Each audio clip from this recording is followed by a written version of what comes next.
On oublie trop souvent de demander une augmentation. On estime que ça doit venir du management, alors que non, ça c'est à l'école que ça se passe comme ça. À l'école, si vous avez bien travaillé, on vous donne la décision du jury concernant votre passage en classe supérieure.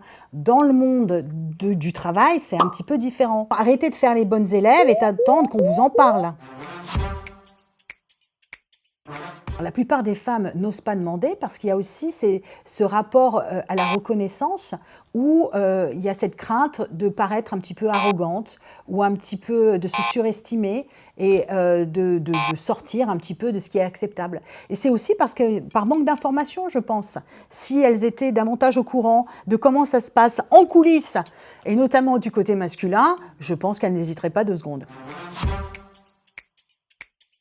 Il y a une étude qui a été menée sur le monde entier et qui révèle que les Indiennes sont les femmes qui demandent le plus souvent des augmentations dans le monde.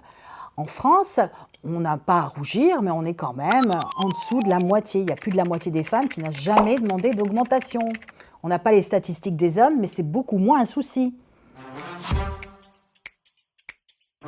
Les Indiennes sont bien obligées de demander parce que ça ne va jamais venir tout seul. C'est très important parce que des études ont été menées et on sait que 76% des femmes qui demandent une augmentation l'obtiennent. Donc il faut rester optimiste. Il ne faut pas attendre d'être récompensé, il faut faire des demandes concrètes. Pour se préparer pour demander une augmentation, il faut être très très clair sur tous les résultats que vous avez obtenus dans les 6 ou 8 derniers mois. Vous allez pouvoir les présenter à votre manager avant de faire votre demande. Ensuite, règle de base, toujours aller regarder les enquêtes de rémunération disponibles gratuitement sur Internet pour connaître le niveau de rémunération pour votre poste. Donc vous tapez simplement « Salaire 2024 », nom du poste, secteur d'activité, région, et là vous allez obtenir un certain nombre de données et vous allez me faire la moyenne de tout ça et ça va vous donner un niveau de rémunération tout à fait pertinent qui va aussi renvoyer à votre manager le fait que vous êtes très au courant de ce qui se pratique et que si vous ne l'obtenez pas, vous irez forcément passer des entretiens à l'extérieur.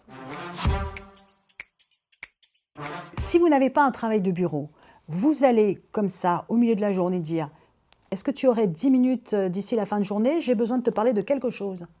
Et si vous avez un métier plus de bureau, vous allez envoyer un email avec comme objet discussion sur mon évolution professionnelle et vous allez bloquer un créneau de 20 minutes. Arrivez face à lui, vous le remerciez par rapport au fait d'avoir ce moment pour pouvoir échanger sur votre évolution. Vous mentionnez les dernières réalisations, vous mentionnez que vous avez consulté les enquêtes de rémunération et que sur cette base, vous souhaitez que votre rémunération reflète à la fois les nouvelles compétences que vous avez développées, les résultats que vous avez obtenus, mais également que votre salaire soit aligné avec la pratique du marché.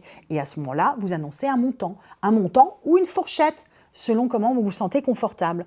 Une fourchette, la fourchette basse, c'est ce que vous voulez, et la fourchette haute, c'est ce qui est pratiqué sur le marché chez les leaders du secteur.